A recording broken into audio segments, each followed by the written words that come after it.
We're now joined by Susan Price here on the broadcast this evening. And Susan, first and foremost, thanks for the time and welcome to the show. Thank you very much. Glad to be here.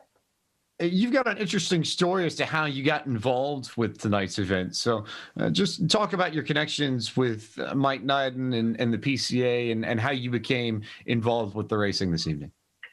Well, I was invited in because I'm a nationally known Marine Gold Star mother, and I'm an advocate for veterans and for our military personnel. I'm former military. My son, who was killed 12 years ago in Afghanistan, and I used to live in Roswell, Georgia. I've known Mike a long time and participated with a lot of the folks there in Georgia on some of their events.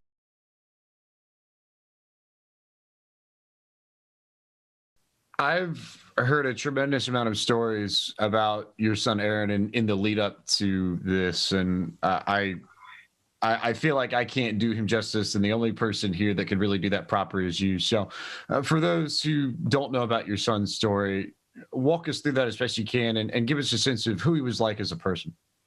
All right, I'll start as a boy and into a man. He just was always a child of God and looked out for everybody, a true humanitarian. Grew up, wanted to be a Marine like my father. And he was Marine of the Year twice. He had top security clearance. He worked at Central Command with all the generals that ran the Iraq and Afghanistan war. And he was a mentor to younger Marines, and he would tell me I know how to build a man or a woman up without breaking them down. And just his fate took him on September 8th. What was it, 2009, 12 years ago. He was killed in an ambush in Afghanistan. He was a hero before he became a hero.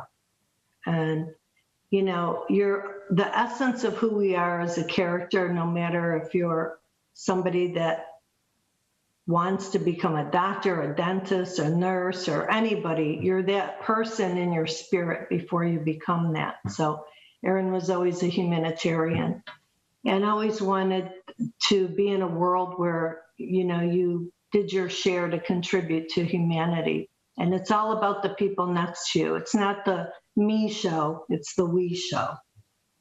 The one thing that has stood out to me in my readings leading up to this is the natural born leadership abilities that he had even before he joined the military, that you go back to middle school and high school and you speak to especially those who worked in the athletic departments that he played sports in, and they all said that it just all came to him so easily, that he was naturally the type of person that would speak up, that was not afraid to gather the people around and rally the troops before he was literally rallying the troops.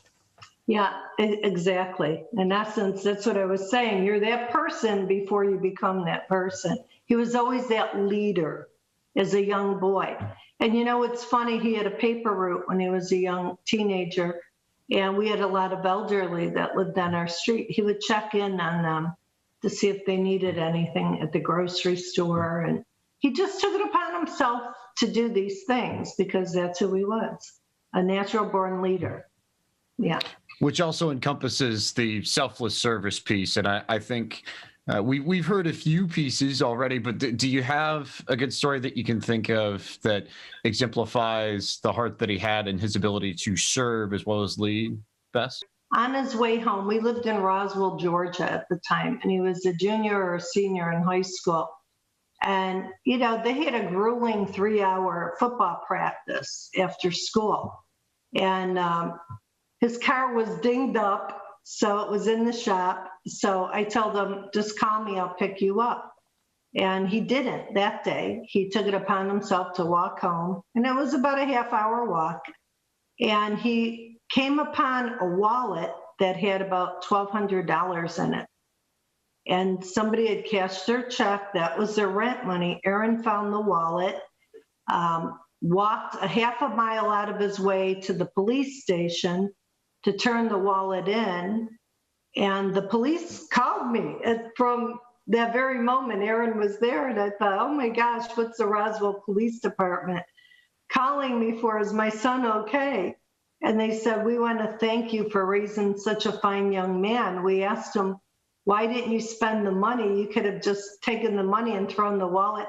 He said, no, sir, my mother raised me. If I took a penny from anyone, it would come out of my life many times over. And so he said, I can't do that. That's not the right thing to do.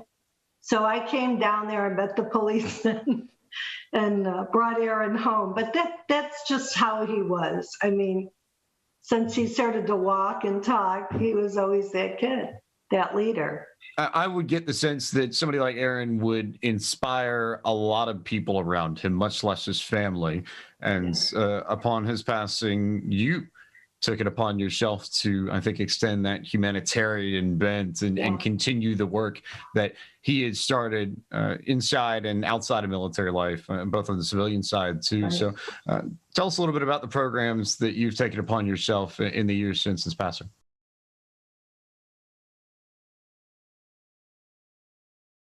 Well, I'm part of the Veterans Hour Foundation and also Operation First Response, and connected with so many other people that provide care for our veterans. The work that we all do is make sure that our veterans, when they're transitioning from military life into civilian life, is to help them, aid them with the monies to pay their bills, if they have any type of medical problems, transitioning, housing, any of those issues, transportation.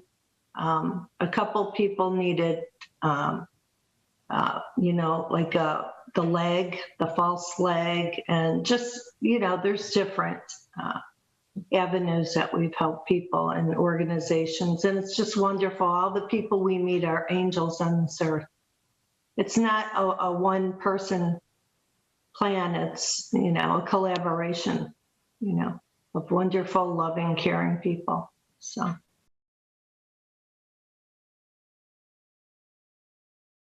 Thing that gets lost, and in particular on this weekend, is the difficulties of the folks who transition back into civilian life after military duty, and how hard that can be. There are sometimes the obvious economic hardships, like you just mentioned, but I think mentally, it's a very difficult transition because military life and civilian life, especially when you're on active duty, are so incredibly different. So from your experience, can you explain to our audience what those challenges are like and how there really is?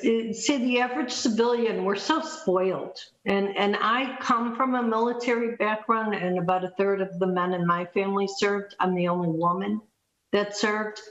My great-grandmother lost a son that was killed in World War II also.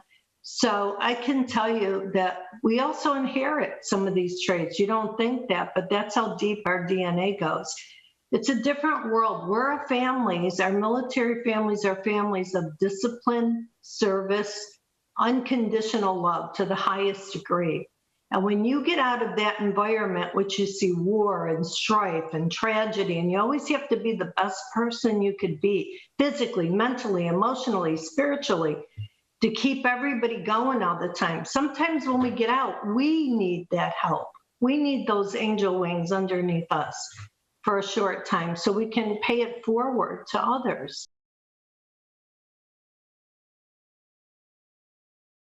Our work just keeps growing.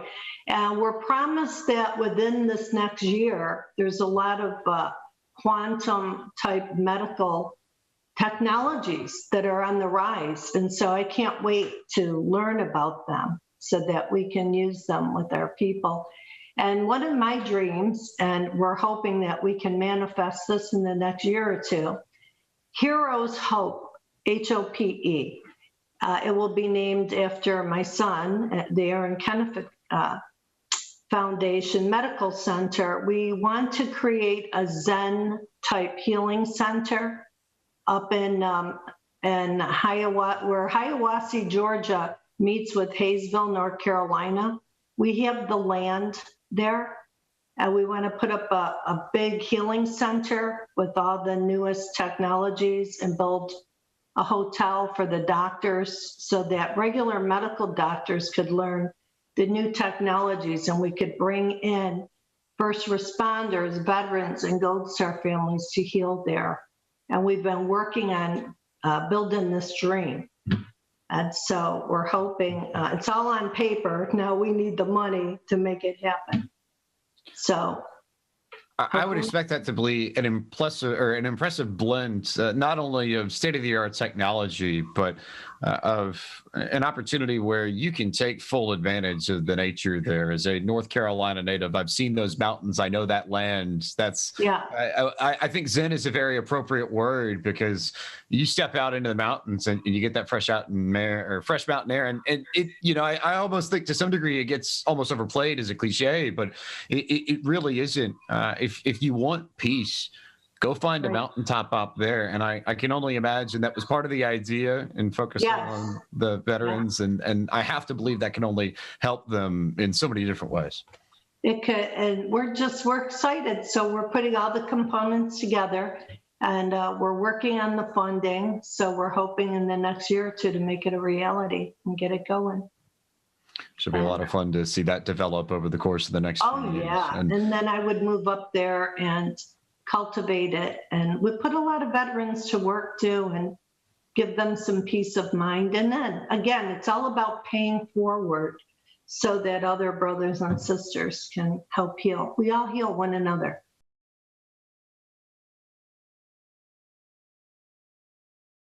And I think creative too, which is the one thing that stands out to me. It's not just about rehabilitating veterans, but doing so in creative ways. This is one.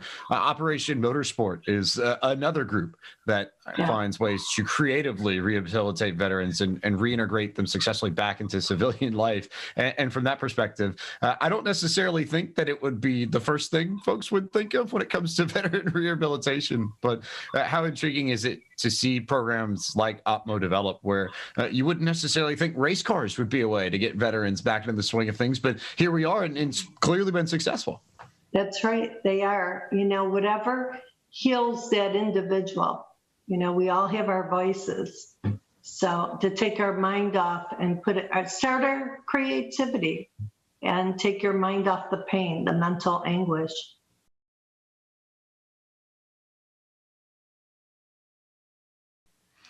We know that no weekend, I think, is more significant on the calendar for military families than this one. And there are the many obvious themes that carry through Memorial Day weekend. But I wanted to hear it from you in your own words.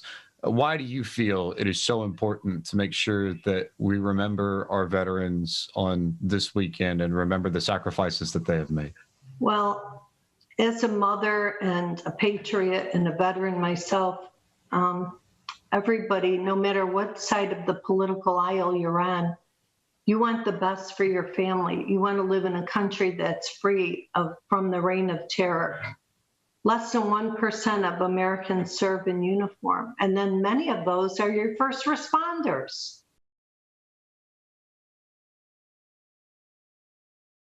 Anyone going to serve in the military is going to make some sort of sacrifice, whether or not it's time, whether or not it's resources, in some unfortunate cases, their own lives. But I think it takes a tremendous amount of bravery just to step out and enter military life, regardless of where you are, regardless of what nation you serve for.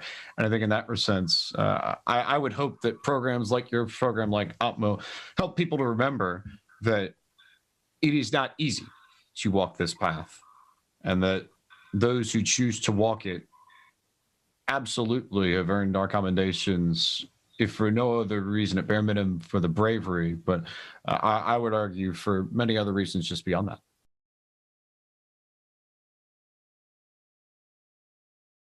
My son was like the North Star in the sky. He walked into a room and he was bigger than life, and he looked, well, I think he's better looking than some of those movie stars out there, but he was just a beautiful person inside now, he just had that effect when he walked into a room. Everything stopped, and Aaron was so animated and just wanted to make sure everybody was okay with the world. And that's what I see through all of my Gold Star families, their sons and daughters that we lost. They were all bigger than life, you know. And some of my friends are the SEAL team families. We go on rallies together and retreats, and it's, you know, we feel one another. We don't even have to say a word. We just can sit and resonate with that loss and then being together, because we all believe that our sons and daughters are with the Lord. Well, we're all believers in God. And we believe that they're laughing at us, saying, look at my mom sitting with your dad and having a good time. So, you know, whether you're a believer or a non-believer, in the end, we're all going to meet our Creator, and we're going to figure it all out. But in the meantime, I have a lot of work to do, and I enjoy doing this work in my son's name and honor. And he's my angel warrior. And we at Podium Esports are honored to have had a little bit of time to help this group to remember Sergeant Kennefic and all of the great people who have served our military and have unfortunately passed on. I think you make another good point that the important thing isn't necessarily to be sad about their passing, but to celebrate everything that they were able to accomplish. And we're glad to have had the chance to do that today. So, Susan, thank you so much for your time and for sharing your story with us. And we look forward to seeing what you accomplish in the near future.